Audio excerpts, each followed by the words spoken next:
going to answer some of your questions in this video, so let's jump into this video.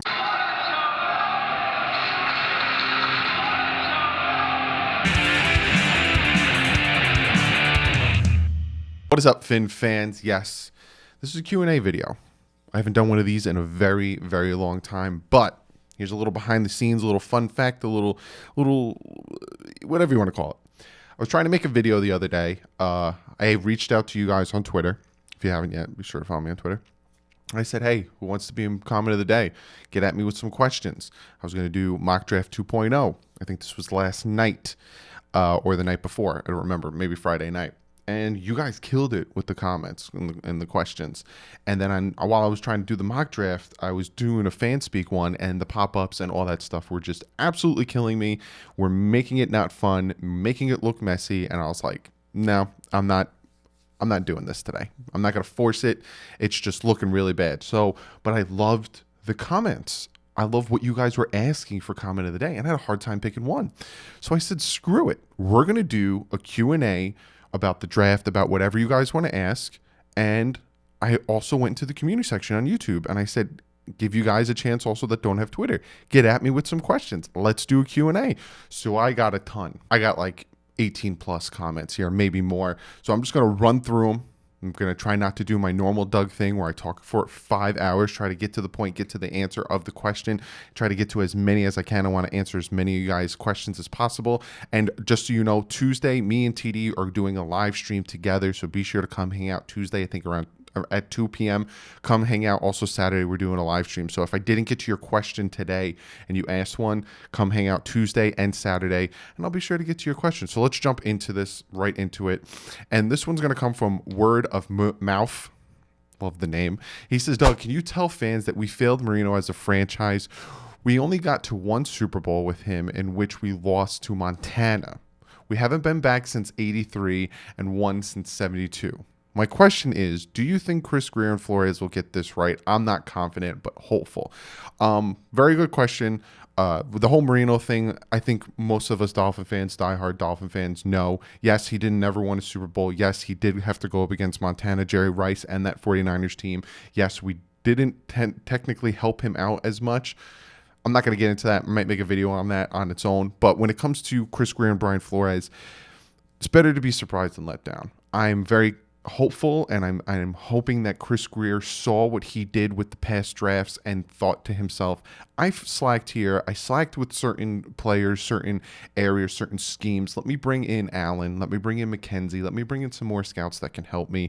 So I think, honestly, with him doing that, he's owning up to his faults. And Brian Flores, he did what he did last year, winning games with, a less inferior, talented team. Not saying they're not talented, but if you look at the rest of the team, there's a reason they were ranked last in all of the stats and still won 5 games. Let's see what they do this year, and then we'll go from there. But if you're not confident, I'm not holding it against you, but it's a little promising. Let's get to the next one. This one comes from Rod T, and he says, some reports are saying Dolphins might not even get a quarterback with their first pick, might go and get an offensive line instead. How do you feel about that? Me personally, and I'm going to make a video about this, talking about the Miami Dolphins, draft strategy, kind of how I did with free agency, how I said they're not going to go after these aged vets and they're not going to be doing things that we kind of saw them used to do. I'm also going to do it with the draft, going with the draft strategy. It would probably be right after my final mock draft. But, we don't know. As fans, we like to say, hey, they're going to go quarterback one, or hey, they're going to do this one, or hey, we're going to do this and we're going to do that, and try to guess what they're going to answer or what they're going to do from what they did in free agency, but we don't know. So if the Dolphins decide to not go quarterback and go offensive line with the first one, sure, we need offensive line help. No quarterback can be successful behind a bad offensive line. You need you need a decent offensive line. You've seen quarterbacks be very good, these elite quarterbacks, behind a decent offensive line. But if you don't have that elite, got the it factor quarterback, and you want to win, you need a very good offensive line. So if they did, I wouldn't be upset. But in all honesty, we don't know, and it all depends what they do. Like if all of a sudden they take like J.K. Dobbins with that 5th pick, I'm going to be upset. It was a super reach, and what are you doing? So I don't know, but if they took an offensive line first, I would be all right with it. They take they take Thomas, or, they take, Wirfs, Wills, I'll be all right with that. Let's get to the next one. I'm going to jump over to Twitter for this one. And this one's from first name Daniel. And he says, how likely is it that we move up or down from picks 18 or 26 for the position of need? I think a lot of it will predicate on how the draft falls. So say we pick who we pick at 5, and all of a sudden we start to see the draft start going a certain way. Like, I was doing some mock drafts. Like I said, I was trying to make a video on it, and I was doing some mock drafts on my own. And I saw that at some point before I got to 18, the top 4 offensive tackles were taken. If the Dolphins start to see that happen, if the Dolphins start to see like maybe the top 3 offensive tackles get off the board, they might try to trade up to get that 4th offensive tackle. Or if they see that all of a sudden it's a slow pace and Andrew Thomas is still there, then they might sit or they might trade back. Just two of the top 4 are still there. They might do some things. When it comes to the trading in the draft, it all predicates on how the draft starts to fall. There will be runs. There'll be a run at running backs. There will be a run at wide receivers. There will be a run at offensive linemen. It happens every year, and it's a trend that happens in the draft. There will be run at players, and then all of a sudden that predicates, because teams all of a sudden say, crap, there's a run at a position that we need, and some guy that we want is going to be taken, and they'll start to make a move. And that can help the Dolphins. Say the Dolphins don't need a wide receiver, or sudden a wide receiver runs start to happen. Dolphins might potentially be able to trade back, get an extra 2nd, 3rd, 4th, get a neat pick next year, make a move. So it all predicates on how the draft starts to fold. That's what a lot's going to predicate, because we like to do these mock drafts. We like to predict, hey, well, this is what I'm doing at 5, 18, 26, and then the second, we don't know, because we don't know how the draft's going to fall. We don't know how the other teams are going to pick. But thank you for the comment, Daniel. This one comes from my Australian subscriber, Fry, my guy from the Down Under. I'm so sorry, Fry.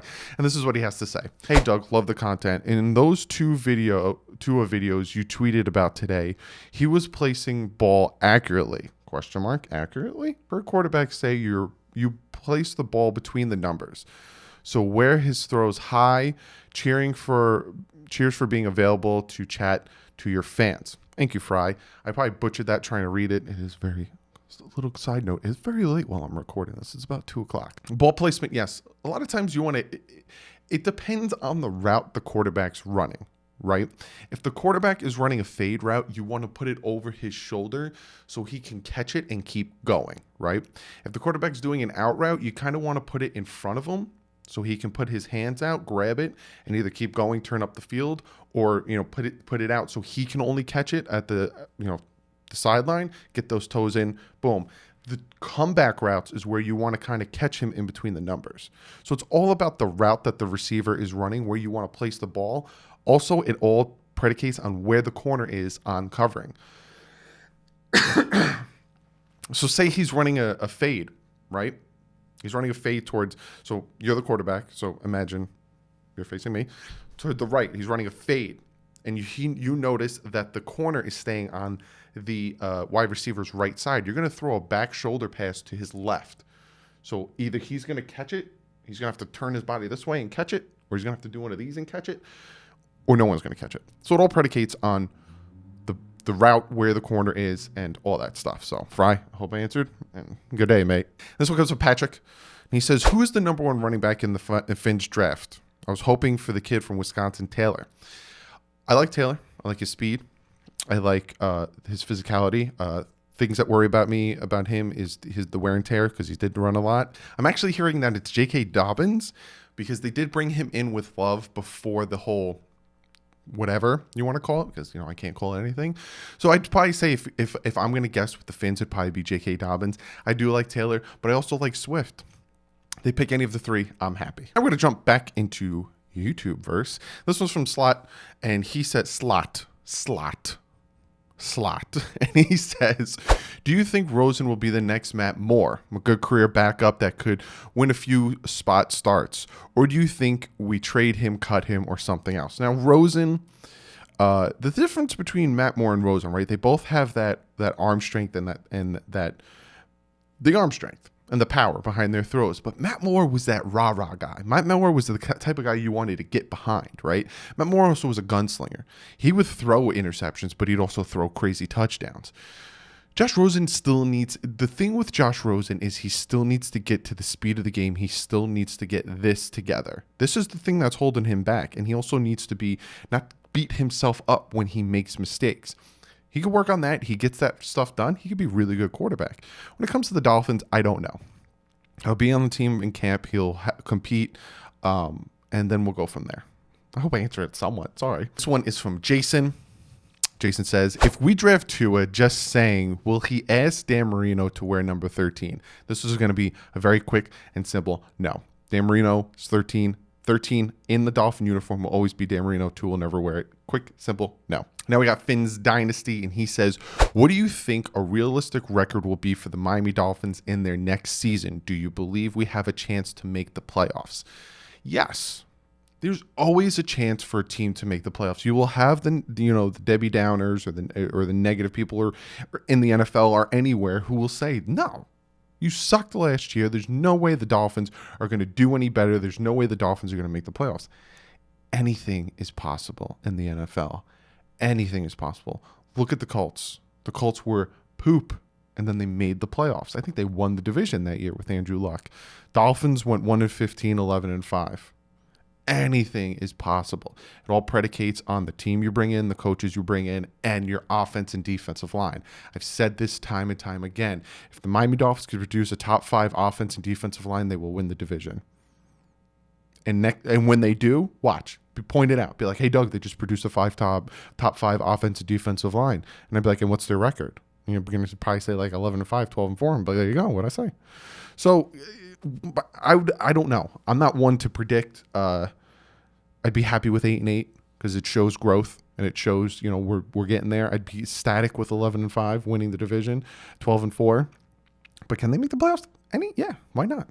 Will they? It's unlikely, but why not? This one comes from Aiden, who's also one of my Patreons. Shout out to you, Aiden. He says, what would be a successful draft to you? To me, a successful draft would be to address 5 to 6 positions. They do that. I don't care what they do with the rest of the draft. I'm happy. Quarterback, offensive line, whether it's 2 tackles, whether it's a tackle, a guard, tackle, a center, I don't care. Offensive line. So 2 positions there. Running back, safety. I'd like them to grab a tight end, and I'd like them to grab a big nose tackle. I want a big guy in the middle. They do that, so around 6. The tight end is not a necessity, but around 6, I'd be happy, and I would consider that a successful draft. Who it is, we'll go from there. We'll go from there when I'm live during the draft, and we'll react together. But I would consider that a successful draft because then they kind of addressed all the positions. All of a sudden, we don't have any holes at that point, So that's what I consider a successful draft. Now we got Vanilla Panther, which to me, I don't know if you went for this, but it kind of sounds like an 80s hair metal band. Like Motley Crue, Vanilla Panther. What do you got to say? Hey, dog, long-time subscriber. I believe I was 500 on the dot. I still remember when you were doing reaction videos, and it just happened that I was a Dolphin fan. So it was a nice transition. Well, man, you've been around for a long time. Again, second channel, DouglieDoWrong Studios. It's going to be a lot of that. Just want to ask, I have a Captain Crunch or Frosted Flakes right now, or if you have any other suggestions that could help. Captain Crunch. I like Captain Crunch. Now we got Anthony Rodriguez, and he says, with this draft being moved to virtual, who of the Dolphins staff will be part of the draft war room? Will there be, and who will they all be in the same house? Who will have the final say on who gets picked? Very good question. With this whole virtual draft thing, they don't want anyone. Unless you live together, which a lot of people think it's unfair with the Cowboys because the Joneses live together. If you don't live together, they don't want you together. They don't want you in your facility. They want you all home talking to each other, whether on the phone, whether on Skype, whether on Zoom, whatever. So no one's going to be in the same room. Now, when it comes to who has the final say, Flores will tell Greer who he wants to coach. Flores will tell Greer, so will Chan Gailey, and so will everyone, all the coaching guys. They'll give their input, but it's mostly Flores will say who he wants and the character and all that stuff. Now, a lot of people like to say that Stephen Ross has some say, but not really. So he'll say to Greer and him will come to a consensus, hey, look, I like this guy. Greer will say, okay, Allen will say something, McKenzie, hey, we like to scout this, and that. They'll confer, and then they'll pull the trigger. It's more of a consensus on Flores and Greer. This one comes from Weak Path, another one of my Patreons. Thank you so much for being a Patreon. He says, you said the signing of Ryan Fitzpatrick last offseason was enough to get the Dolphins 3 to 5 wins. Glad you remembered that, because I did say that, and look at what happened. Where do you think we are now with the free agent moves we made? I honestly think we got better. That's why I said, if you guys want my honest opinion, 8-8, I wouldn't be upset, because I think the addition of Agba and Lawrence are going to help with the pass rush. Kyle Van Noy is going to help tremendously. Byron Jones, if Xavier Howard can stay healthy, we're going to shut down wide receivers. The offensive line help. Ted Karras, I think it'll help. I'm not upset with it. I think he will produce. Eric Flowers will see with that. But I do think it made the team a little bit better. Mostly on the defense. I think that defense got really better. And I think that will help the team stay in. So, like I said, 3+ more wins. And then we'll see what happens with the draft. You never know. I might say another 3+ wins. All of a sudden, we're 11 wins. Because I know you guys are going to start yelling at me, some of you guys. Relax. But we'll jump back over to Twitter. This one's from Chauncey, and he says, hey, Doug, I'm going to miss Chad O'Shea as our OC. Do you think our offense will cater to Gesicki and Parker in Gailey's system? Yes. Gailey's system is more of that spread style. We did run a lot with Chan Gailey in 2003-ish. I think it was 2002, 2003. We did run the ball a lot. So do expect that, but we also did run that spread. The thing with Chad O'Shea is he wasn't very good at changing things on the fly. He wasn't very good at adapting, especially when it came to the offensive line, when it came to schemes and all that stuff. And there was a lot of disgruntledness inside. So, but yeah, I do think with Chan Gailey's system, it will predicate to Gesicki, especially being out lined up as a wide receiver, which he did dominate a lot towards the end of the year. This one comes from Nightwolf.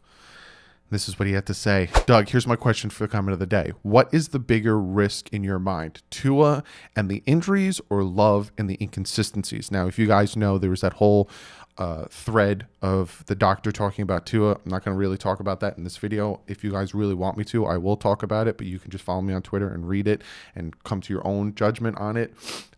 Love and the inconsistencies is less of a risk. So Tua and his injuries are a bigger risk. I like Tua. If they took Tua at 5, I wouldn't be upset. Run with it. They have faith in him. They did their thing, whatever. But that hip injury does scare me. And the fact that if anyone falls on him the wrong way, it can or could happen. His injuries do make it a little bit more nervous of me, whereas Love and his inconsistencies can be taught, can be changed in that aspect of it. Whereas you can't really change or teach Tua with his inconsistencies. You can teach him to throw the ball away and not take too many chances, but other than that, you can't really teach much. This one comes from Justin. He says, hey, Doug, for comment of the day, what interior offensive line would you invest in that is projected to be in the later rounds? That is Damian Lewis. I actually have it written down. He seems to be around a 3rd rounder. He's this guard/center, but he's a bull. Damian Lewis. Keep an ear out for him. If he's still available and the Dolphins grab him maybe in the 3rd round, that's a big pickup for them. And this is the last one from Twitter. It's from Boot Sniff. And he says, if Tua, our next quarterback, is waiting for a year to take the reins from Fitz, Rosen is still under contract, will they sacrifice a roster position for Rosen? That's a very good question. And this is why I picked it. I don't know. That's very hard for me to say. Will they have 3 quarterbacks on the roster? That's a possibility. I don't think they will. I don't know. That's a good question. They might see how it plays out, but then all of a sudden it's like, are you keeping Rosen or are you keeping Fitz? Because you're going to keep whoever you draft. If it's Tua, like you want, that's a good question. And it's hard for me to say. It's not out of the realm of possibility for them to keep 3 quarterbacks on the roster, because then the team goes down. They need a quarterback. The Dolphins could trade Rosen or trade Fitz if, Rosen decides to win the competition. That's what it all predicates on. Who wins the quarterback competition? If Rosen shows up and all of a sudden starts outplaying Fitz, Fitz might get traded. Fitz might get cut. You never know. It's all about who wins that competition. And this is going to be the last one. It comes from Dominic Miller, and he says, how do you think the world situation will affect the NFL with OTAs, minicamp, preseason, and the season? Keep up the great work. Love the videos. Thank you, Dominic. I really do appreciate that. Again, I can't be going into detail of what he's talking about. It's going to be affected. We don't know when this is going to end, but it's going to be affected, and I think the NFL will figure something out. I think, with the OTAs and stuff, that's more organized team activities. That's essentially what OTAs stand for. And some of these are just mostly to see if the players are in shape and then try to essentially give them their playbook. And then a lot of this happens with the veterans before the rookies even get there. So a lot of that stuff can be wiped away and you can kind of work on things differently. I think when the season starts, you're going to see it. Normally it's about week 4 that the teams start to gel together, but I think you're going to start to see it a little bit later. So the NFL might be messy for the first 5-6 weeks.